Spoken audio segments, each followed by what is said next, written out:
Welcome to A Seat at the Table, and thank you for joining us today. We are continuing our series on kids today, and I've got a special guest here today.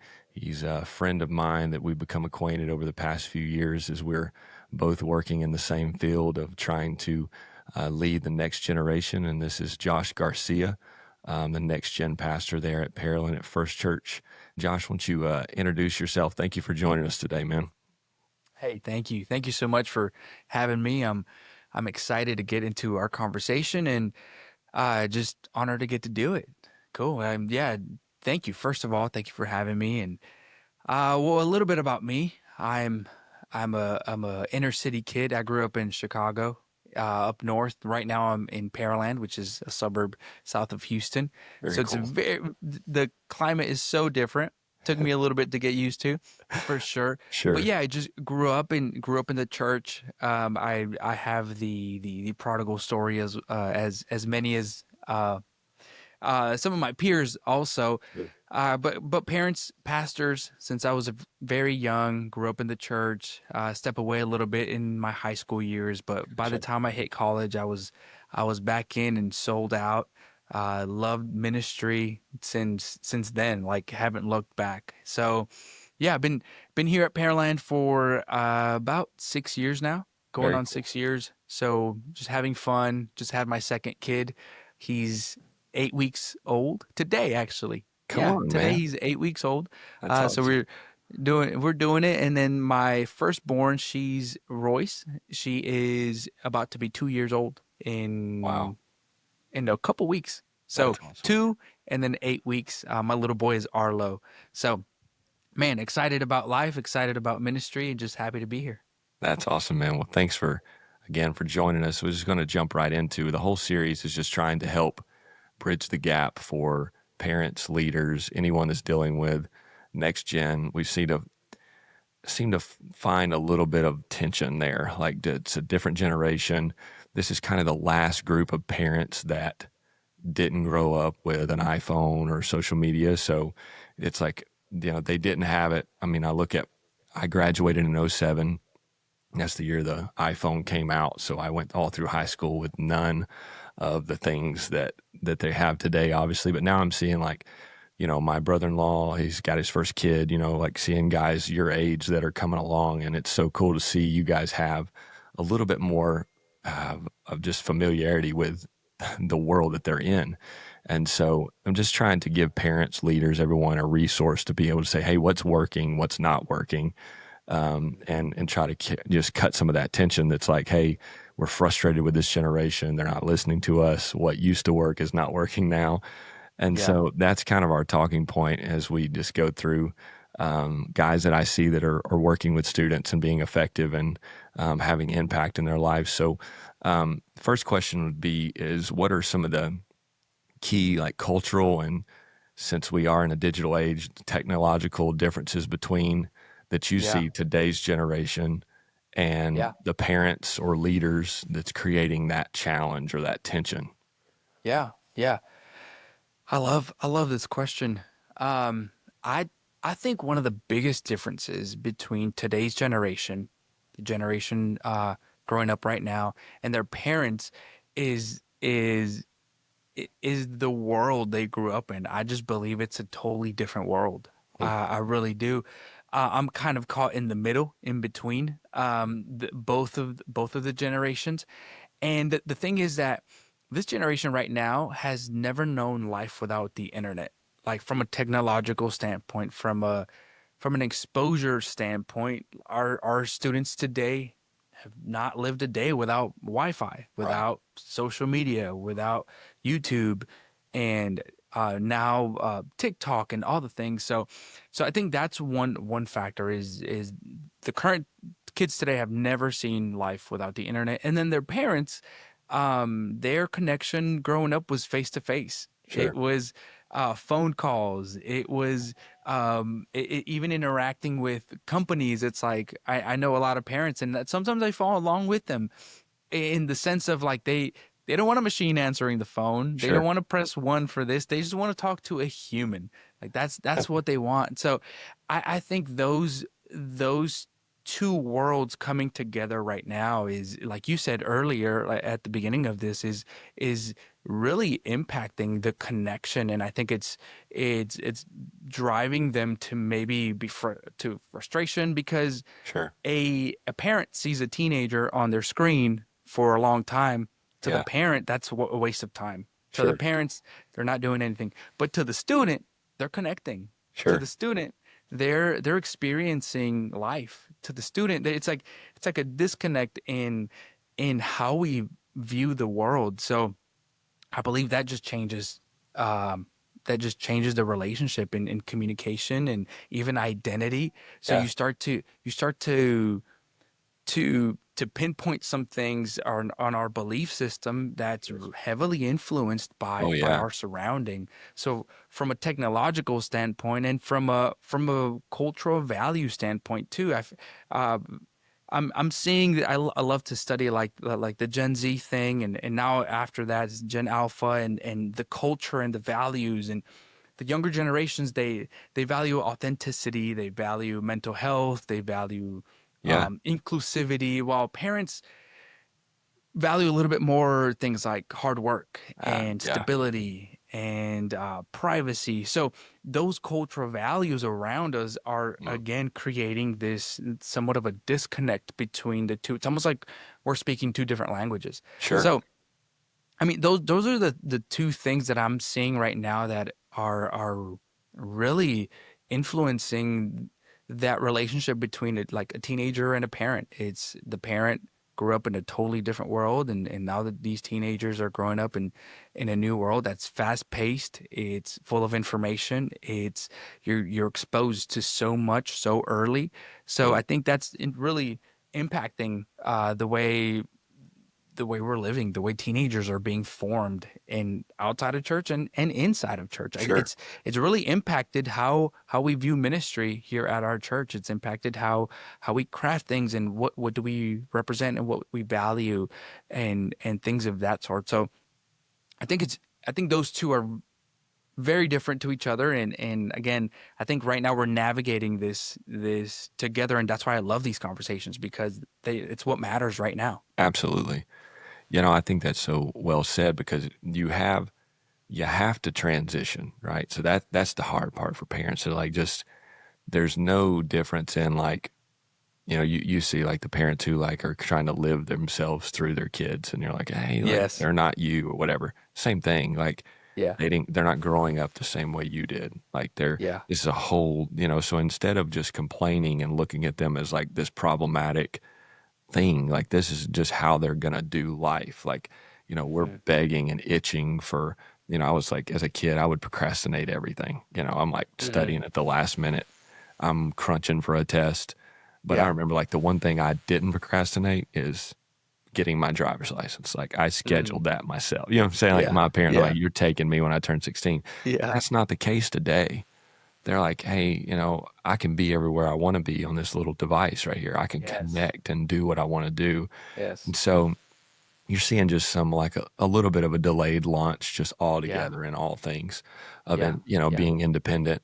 And, Hmm. you know, but I think it's you know, just looking at them through the right lens and listening to them, their perspective. I mean, this is really all birthed through a conversation that I had with a group of our high school students on a Wednesday night. And I'm asking them like, hey, I asked them the question I just asked you. And the response was like, just crazy to me because their perspective of it was insane. Like, Yeah. um, just how they saw it, what they expected, and Yeah. you know, and they really had like a good grasp, like like they really understood it. Like, and sometimes I think that's the scary thing is they understand it and see the tension and the gap Yeah. better than the parents do. And so Yeah. they Okay. see like, hey, like Yeah. this is the world we're living in. Things last longer. There's a whole lot more Yeah. knowledge. I'm Yeah. exposed to a whole lot more content. I mean, as student pastors, it's like used to, you know, you could just get up and kind of do whatever. And now, like, you know, Garen Yeah. and I were talking about you're competing with everything. I mean, Jordan Exactly. Peterson's latest statistic is middle schoolers are his Exactly. biggest audience. So you're like, man, here we are trying to get Yeah. up. And it's like, you can't just, you know, do some Yeah. goldfish and, you know, play a couple balloon games and give Yeah. a David and Goliath story. Like these kids want Yeah. something because knowledge is just flowing, you know? Yeah. And so, Yeah. there's so much to it that even for us has changed as leaders has changed. We've got to make sure that, but we have the resources. We have the same resources to be able to, Yeah. connect. I mean, what we're doing today is crazy to be able to have a conversation and learn Yeah. from each other right here, but then be able to share it with somebody else. And so, Yeah. um, just trying to close that gap and Yeah. as leaders and parents be the ones who initiate that. Like the kids aren't sitting there, just being Hmm. beat over the head with an old, Yeah. thought process and system Yeah. and way. It is a Just, faster paced world. And it's like, if you don't move at the yeah. faster pace, then it's gonna be to your It's going to be demise. the, Right. yeah. Yeah. Um, Absolutely. what Absolutely. are some of the things that you've seen in adapting, whether it be you've seen parents do it well. We all have the examples of the parents who don't do it well, but like see some parents that do it well, that as Yeah. they connect better with this generation that's growing up, it's very digital, fast paced, um, that they're still, being successful and getting the values and the principles, Yeah. in them. Because I think we both know, like, it's really no, if you go back and you map it through the Bible, Yeah. it's the same problems. It just looks different. Like it's got a different Hmm. mask. It's got a different, approach, but it's the same issues. It's pride. It's the Yeah. same things, but it just Yeah. manifests differently in the digital Yeah. age. What like looking at parenting, looking at, Hmm. your leadership and how you guys are doing it there. What are some things that you feel like has been successful in Yeah. bridging that gap? Yeah.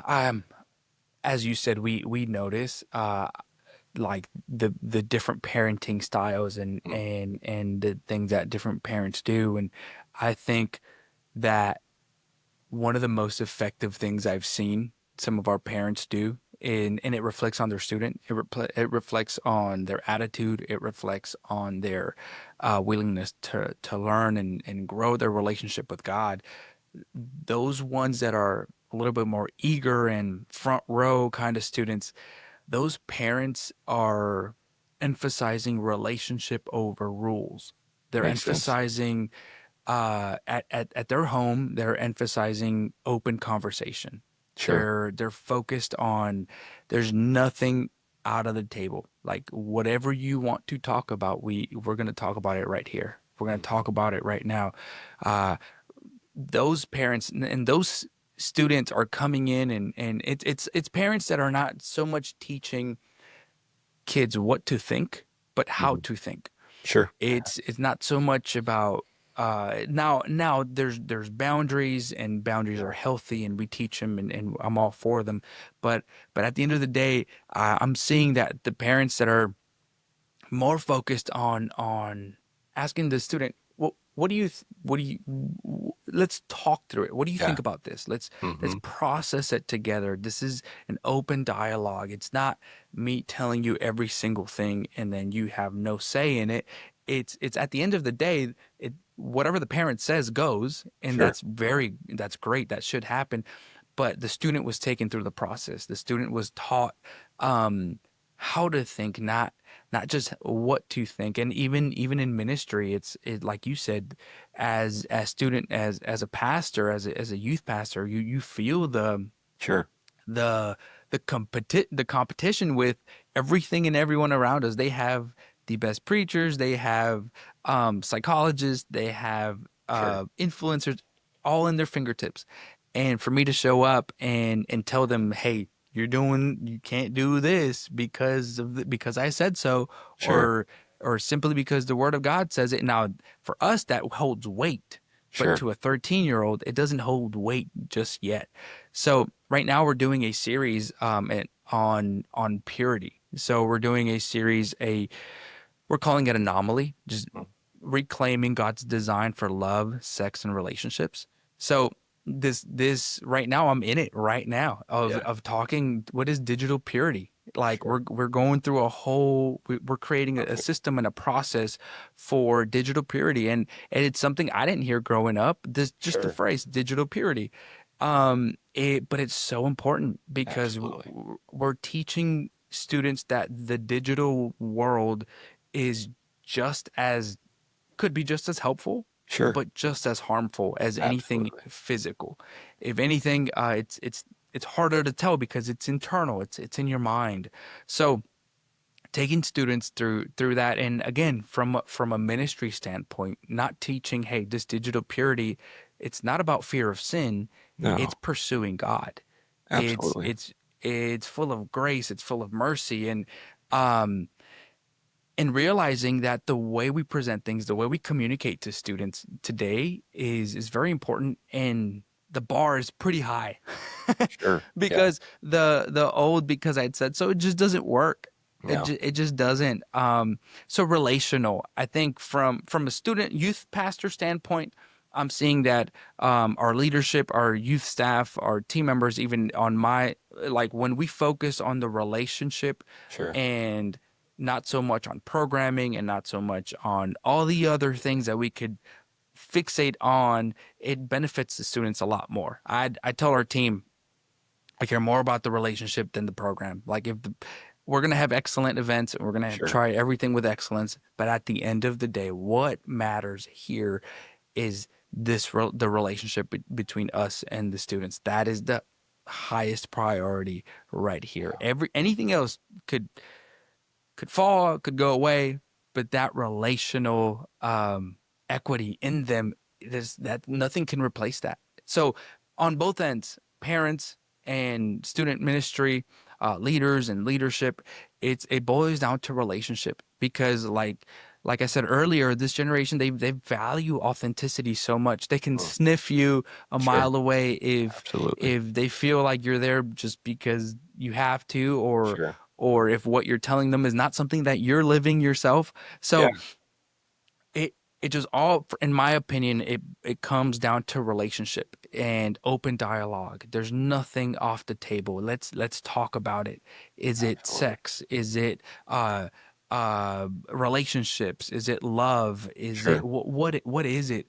Let's talk about it. I think for so long, certain topics are just not talked about, No. and our students are asking questions. They're Googling. They're now Chat Absolutely. GPT. They're gonna find They're out. on YouTube. They're on TikTok. And Yeah. if we're not communicating the word of God that Yeah. is relevant in what they're in their context, they're gonna go find it somewhere else. And Absolutely. who better than to teach our students than parents that are fearing God and rooted in Scripture. So I hope I answered your question. I think Absolutely. it boils down to relationship. Yeah. At the end of the day, that's the bottom line for us. Yeah, bro, I think that's spot on. I think it's true in all realms. It's like if you don't have the relationship to be able to have the conversations, and that's it with everything, right? Like that Yeah. relational bridge has to be strong enough to hold the truth. It has to travel across it. That's Yeah. that's it's everything. And I think it's just if you look at a parent student tension, if you look at a leader, you know, follower tension, it's all based upon somewhere there's a misunderstanding because of the lack of a relationship. Yeah. And it goes back to, yes, it's not going to be the same, but we've talked about it. And that's one thing our students were saying is like, hey, you know, our parents just don't get like that we're already having these discussions. Like they're in our feeds, they're what we're scrolling through. They're Yeah. talking about mental health. They're Yeah. diagnosing mental health. It's Yeah. not, I truly don't believe that statistically mental health is higher. I think it's more aware. Yep. Like it's Yep. it's just something because I like, agree. and so therefore fear and anxiousness it grows with knowledge, right?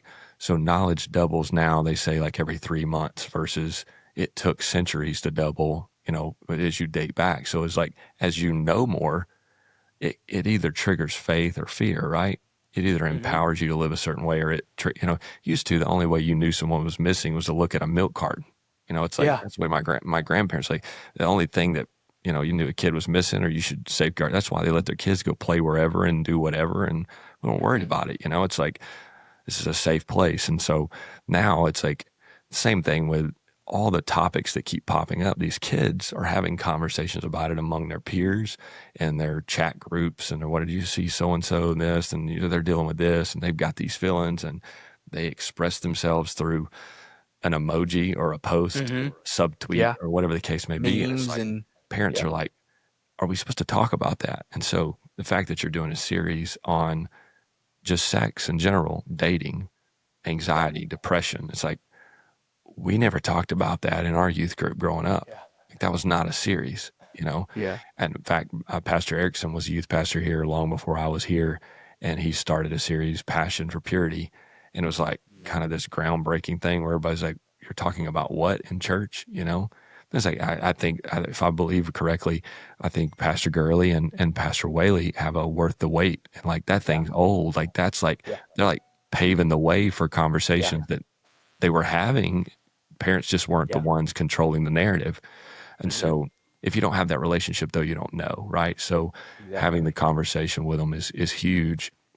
So man, that's it's powerful. And I think, we both know, but like those those conversations are based upon the same principles that you and I were raised on, right? But it just applies to them differently, right? So Yeah. you can, and I think there's such an awareness of like the digital issues where it's like they almost just like take their phone from them or they remove like that. It's so drastic in the sense of like you were telling, just can they learn to have the right motive and the heart, they guard their heart, not Yes. just turn their screen Yes. off or get rid of Yes. the app. Yes. Exactly. For 'Cause some at the kids, I get that, but yeah. go ahead. I'm sorry, I didn't mean to interrupt you. You get it just got me fired Yeah. up because at the point that we're there, I think we're a little late.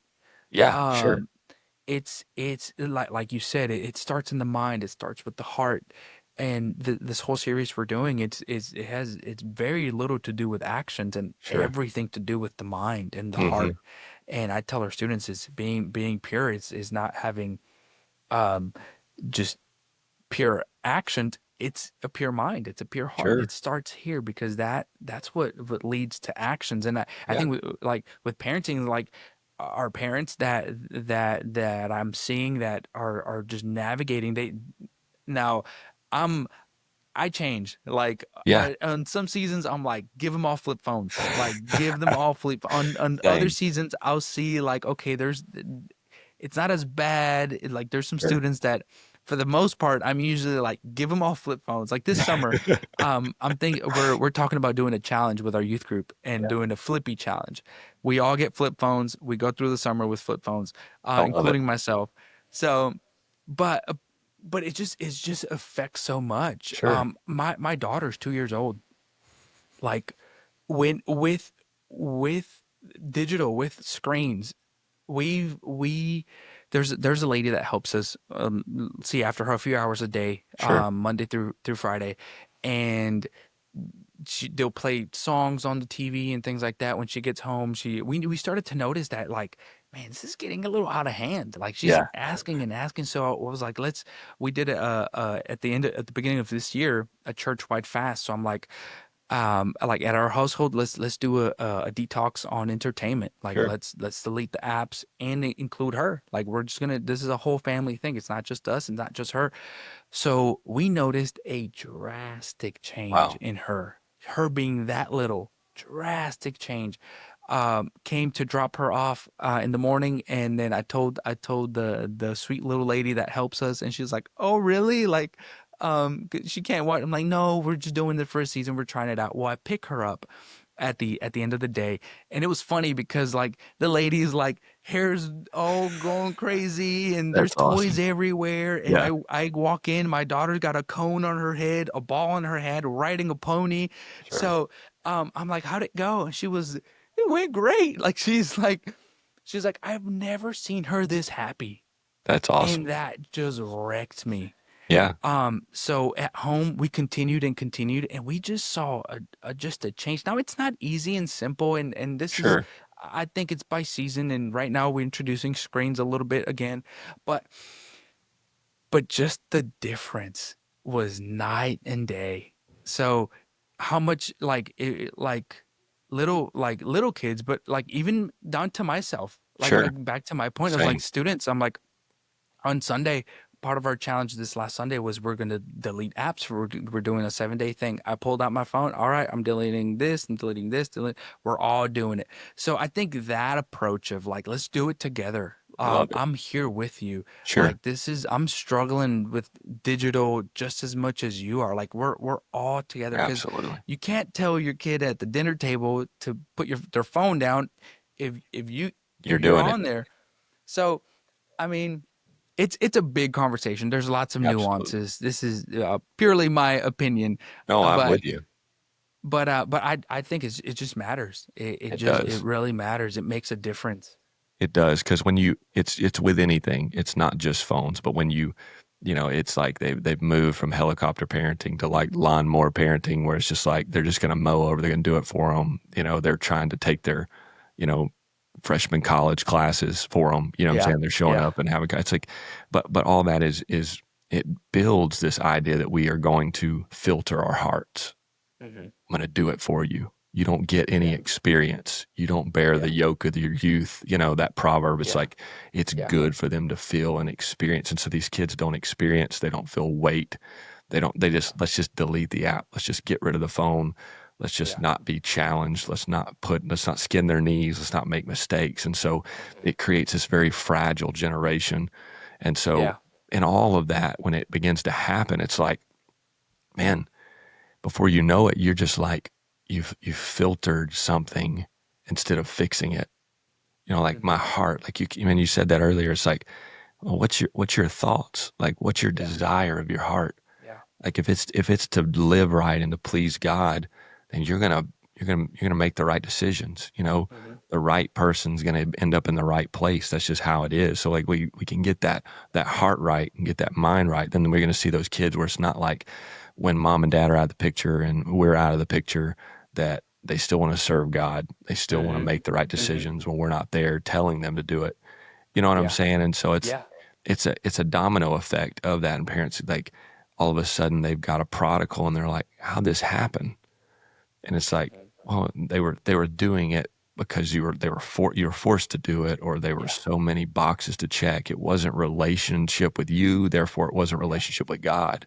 exactly. And I can't help but think like when God plans out, how we work, it's like love God, love people. So it's all relationally, right? So hmm how can you say that you love your God, but you can't love your neighbor? And that's like it's all like this funnel. I think it's the same thing with parents. How can we, it's all a relationship to say if you want them to please God and have a relationship with God, the relationships on earth that are going to steer them Yeah, and get that pure heart, pure mind, that thought process and experience. I think it all is so vital for how we train them.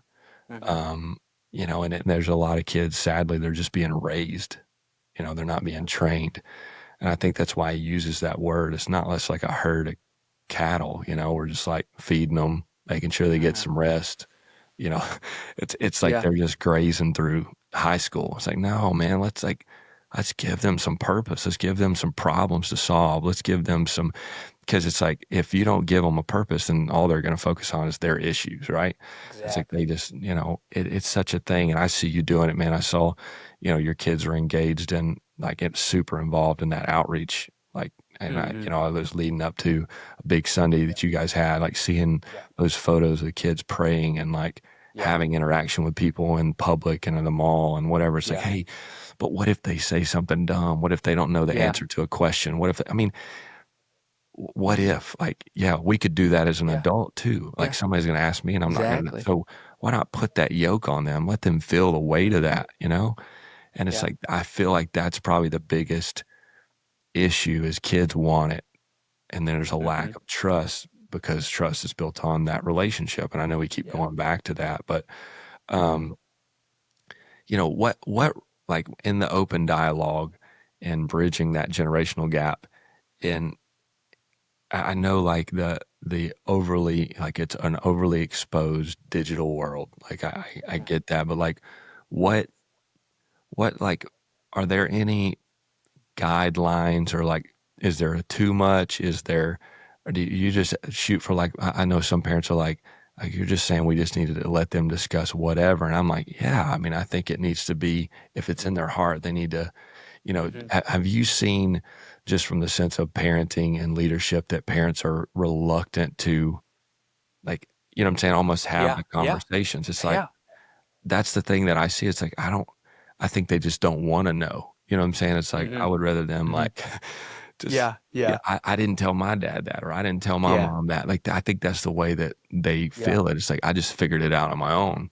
yeah, You yeah. know, and that's it's such a thing. It's like you said, they want to know, and so it's just not enough to say, "Hey, just follow me as I follow Christ." Like they want to know where you're going, and Yeah. have you Yeah. been there? Like, what's it Yeah. like? They And want to know some why you're experience. going.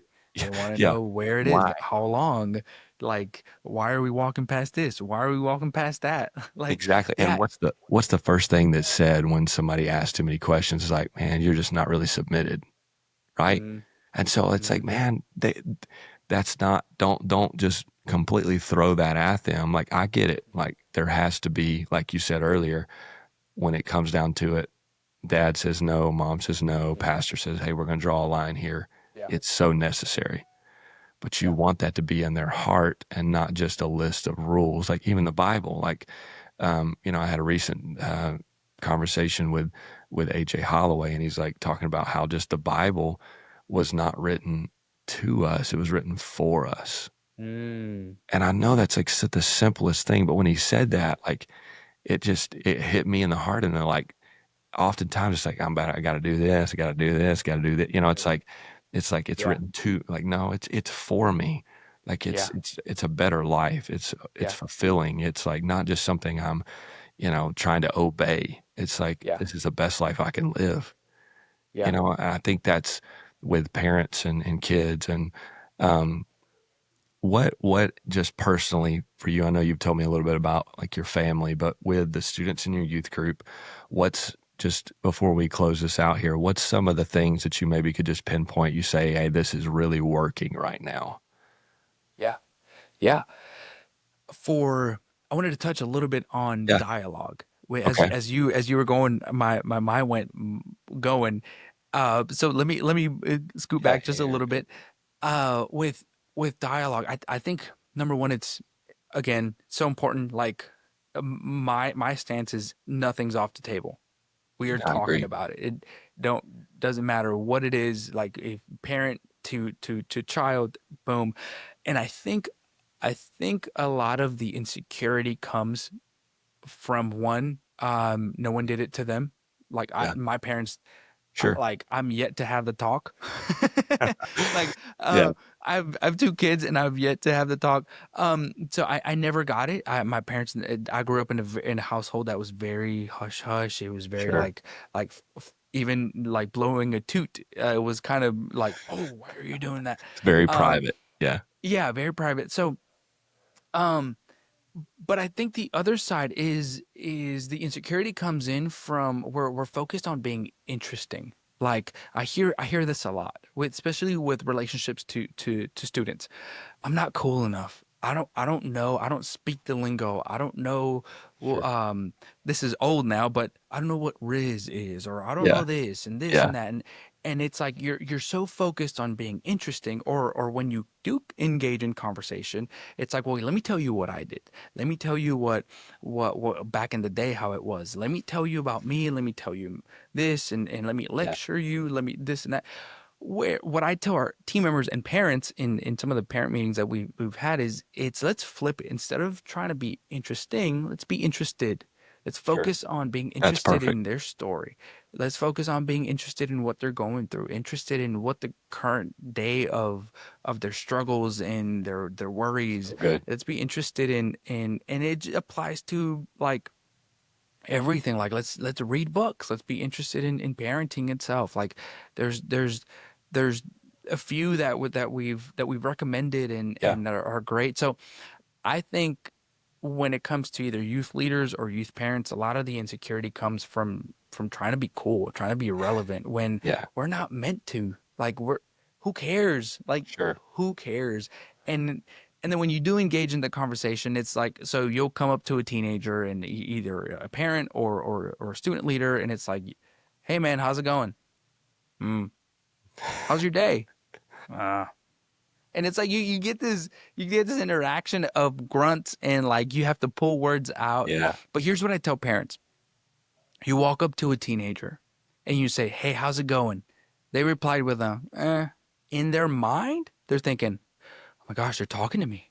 They're looking at me. They're seeing me. I'm right here. What should I say? Should I say this? Should I say it's great, but it really wasn't great? Should I say it was bad, but I don't want to seem negative, so I'm just gonna say, uh.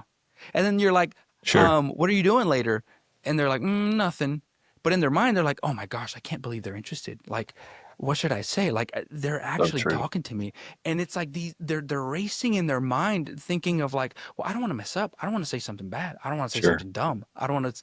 So so it's like this scenario playing out that it's like, but if we just keep going, that's what I tell our team and Oh parents, yeah. just keep going, just keep asking questions, just keep going, keep don't ask obnoxious questions, Sure. but like get them talking, get them comfortable, Hmm. keep going because what you don't realize is they value that so much. Absolutely. They're just nervous. Sure. They've been on their screen all day, so when the person comes to A talk to real them, it's like person. Yeah. they gotta buffer a little bit. Let them buffer. Yeah. uh, That's awesome. so like just Hey, keep that's going. great. Yeah. Um, and you asked me about what is working in our personal stuff and ministry. It's I'm something I'm trying to push to our team since last year. Is I learned this concept from the military. It's called intrusive leadership. Intrusive leadership is this concept of I'm your leader and I'm gonna be so close, it's gonna seem intrusive. I'm gonna Wow. be right there. It's not doesn't mean I micromanage. It doesn't mean I'm over your shoulder in a Yeah. negative way. It means I'm right there with you. I'm walking Wow. with you. So intrusive leadership in student ministry, I think, is needed more than ever. It's the leaders, it's the parents. And when Yeah. I say student ministry, I believe parents are in student ministry because Sure. they're discipling, they're the main disciplers of students and in the home is intrusive. Like, nope, no, you're not gonna get rid of me. Yes, we are gonna go get coffee, Yeah. and you're gonna and you're gonna let me love you. You're gonna let me care for you. Like intrusive in a way, like not in a creepy way, but in a way that Sure. is like, hey, I'm right there. If you want to leave this youth group, it's gonna be really hard for you. Yeah. I'm just telling you right now. If you want to isolate yourself, it's gonna be really hard for you. So If you good. want to uh come late, leave early, and not talk to anybody, it's gonna be really hard for you because guess what? We're right here and we're not going anywhere. So I this mindset of I'm I'm just gonna be present. I'm Yeah. gonna be there. That's what's working and as a concept of leadership as an approach to ministry. And then the other thing is that is working is a mix. What our students are really enjoying is the rhythm of programming. Hmm. So we stopped having just youth services, which it takes a little bit more programming and a little bit more Sure. time, but we're doing youth services on Sunday nights. For the students. They're helping lead worship. Their young Very adults are cool. leading the thing. Then Wednesdays we do Bible study, so we go deeper into the Word. And we do like individual Bible study time and then in group Bible study time. So we follow a method called SOAP. It's pretty common: Cool. scripture, observation, application, prayer. And we do a little thing up top, a little devotional, and then we turn them loose. Perfect. Now you have the conversation. Now you open your Bible. You Great. give each other these Bible studies, get in groups. And then on Saturdays, the first Saturday of the month, we do evangelism. So we're getting out in the community. We're sending them to like what you saw with the mall, praying for Yeah. people, and we tell them like the goal is not just it's not necessarily to invite them to church or to bring them to church. That would be amazing. That would be Yeah. great.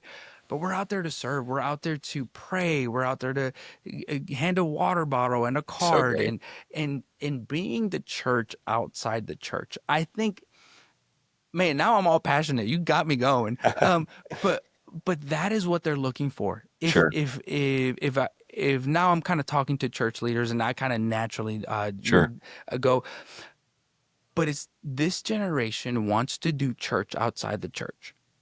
And if we keep this mindset Mm. of it's Sundays at 10 or Sundays at 6 or Wednesdays at 7 p.m. and that's church, that's youth, that's your relationship with God, they're going to go find something Sure. else back to authenticity and just doing life together. Mm. They want to get out there. They want to decentralize the church. They Yeah. want to um take the, and we're seeing it like Mm. on social media, we're Yeah. seeing it with revivals that are happening. And I Absolutely. just think like as the apostolic church, we need to be out there. We need to be the our students need to be the ones pushing the boundaries of what revival looks like. Yeah. Like I am not going to hold my students back because I want them to keep them in the building and keep Yeah. them here on a Wednesday night while they would rather go and pray for people in the street Sure. or have a prayer night at a house. Like, so I think sending them to be the church outside the church from a parent standpoint too, Yeah. and a leader standpoint, I think students need both and they Sure. need a consistent language between the two, that what they're hearing at church is what they're hearing at home. So we at First Church, we've been saying this this year is that the revivals it's starting at home. It's That's starting, awesome. we're seeing great things happening in our kids ministry. We're seeing great things happen in our student ministry, and it's just we just believe that revival is happening at home. It may not be That's at awesome. 1850 Broadway, it's our building, Yeah. but it's going to be in your living room and I in the love it. bedroom of your kids when they're alone and praying. And like I love the text messages I get from parents that are like be like they'll sneak a picture Yeah. and they're like, "Hey, look at this." And it's like their kid like either praying or reading their Bible or things like So that. great. So I think we can do, as leaders and as parents, we can do them a disservice to not empower them and not Absolutely. let them Let them. just go off. So that's what's worked for us. The rhythm of like of Love it. doing smaller groups, big gatherings, but also outside the church, Yeah. letting them lead their Bible studies, lead their small groups, So good. letting them take over and really having that Yeah. intrusive leadership mindset. That's great, man. And I mean, I think everything you're saying is so powerful. Tell me this real quick, and I know I'm pushing time here, but what's your like month or week look like schedule wise from a youth? Like you said, you do first Saturdays. This like Yeah. what's it look like that you're trying to plan out through the month? Yeah. So we try to plan out so on Sunday nights, week starts on for Sunday mornings, we have service in general. So we have a student section. They sit together, they Perfect. sit at the front, and Sunday night at 6 p.m. they'll come back and we do our youth service. So we call it Okay. youth night. That starts at 6 p.m. and we try to keep our series like um very specific, Cool. like how to hear the voice of God. Right now, Anomaly, it's reclaiming God's design for love, sex, and marriage, and and that's where we go deeper into the presence, like prayer and like some services like the Spirit of God just moves Yeah. and it's just a beautiful time with for baptisms, infilling of the Holy Ghost. Very Like cool. just the Sunday nights are bigger gathering for that. Cool. And then on Wednesday we do the Bible study. So then throughout the week, there's Yeah. small groups. Like on Saturday, Cool. there's a youth small group that's led by students. But from a ministry standpoint, we put on Sunday nights. Wednesday, we do Bible study, and that's we usually go through a book. Right now, we're going through the book of Nehemiah Very because cool. next month we're jumping into a series in our on Sunday mornings on Jeremiah on Nehemiah. So the students are gonna get a little That's awesome. head start on it. So we go through a book. We do a habit tracker. We give them the day of the month. Very Here's like cool. check it off. Here you go. Love it. Like um, so that's Wednesday nights. We do that, and then first Saturday we do evangelism. So Very and then cool. Fridays, Thursdays, Tuesdays, and Mondays, we encourage small groups. We encourage them to gather on their own, to get together for coffee or just to play ball, to get together Sure. to Fellowship and to fellowship. Yeah, and then connect. for our student leaders, our youth team is that's where ministry happens. It's Absolutely. Monday, Tuesday, Thursday, Friday. Yeah. Who are you meeting with this week? Who did you have coffee with? Sure. So and we're not perfect at it by any means. By any Sure. means, it's It's what we're shooting for. It's what we would love to keep working on. And Sure. again, I have more questions than answers. I would love to ask you a bunch of questions Hey, man, it's on what's worked for you. But we're learning, man. We've tried so many different things and just failed time and time again. I think right now we're in a season that just God has His hand over our absolutely. students right now, and I told our pastor, he texted me, he's like, "Hey, I love what's happening with our youth ministry," and I'm like, I'm just trying to keep up. Like I am just trying to keep I up. hear you, bro. Like they're keeping me on my toes. Sure. We're going, going, going. I'm just keeping up, and I think that's a good place to be. It So, is. and encouraging to parents or youth pastors out there, just be intrusive a little Yeah. bit, No, not I in a think that's non perfect. creepy way. Yeah, that's such a great way of putting it, and man, it's definitely fluid. Like that's what I mean. I hear you saying it's like we're trying this, like we've tried a lot of things. Like, I'm saying it's fluid, but it also, I think, the kids enjoy that. We try to move things around, but um, man, if I could just summarize everything, I think you said something earlier about this just such a strive for parents, leaders to be relevant, and I've found that I've become irrelevant no matter my age. Like, I could be 20 and be irrelevant. I can be 36 and be irrelevant. Yes. And so it's not an age thing. I know people that were youth pastors, like next gen pastors, and they're like 40 and they're killing it. It's like, Hmm. but relevancy to me comes through relationship Yeah. because you've had a conversation and a dialogue that you know where they're at and you can speak to it. Hmm. I get the question all the time. It's like, go speak at this event. And they're like, how do you like speak to these students? I'm like, I'm with students every Yeah. day, all day. I just left a basketball court of 15 dudes. I ate Yeah. lunch with them today. We watched film. I Hmm. heard the jokes they made. I Yeah. heard the things they're dealing with. They're talking about the girlfriend. They're talking about this. They're Yeah. talking about that. They're joking about this. I hear their dialogue, hear their thought Hmm. process. I'm just listening. I'm Yeah. not telling them what to do, not tell like, and so when I get a moment to lead, whether it's individually or corporately, I can speak to what the actual pulse is of their heart. And so Hmm. it's all, it goes back to the first thing you said, and I think it's relationship. So being intrusive is it's our responsibility. Like, Yeah. they need us. Their frontal lobe's not developed. That's why they're Exactly. kids. Yeah. They need us to remind them that, there's an action that comes, that when they make that decision, that there's going to be some consequences that come with that action. So I think, man, it's just everything you're saying. I'm over here thankfully that I'm recording this, or I'd be writing some stuff down. That's part of it. We're just iron sharpening iron here, but Exactly. man, thanks so much for jumping on here. Appreciate what you're doing, and just keep it up. I know you guys are making a big impact in the kingdom of God, but appreciate you, appreciate your church and all that you're doing. But thanks to everybody for watching. If you guys will like and share and comment, we just trying to help bridge the gap between this amazing generation, one of the most powerful generations I believe we'll ever see, and Believe just that. those of us that are responsible for leading them. But thanks everyone for watching.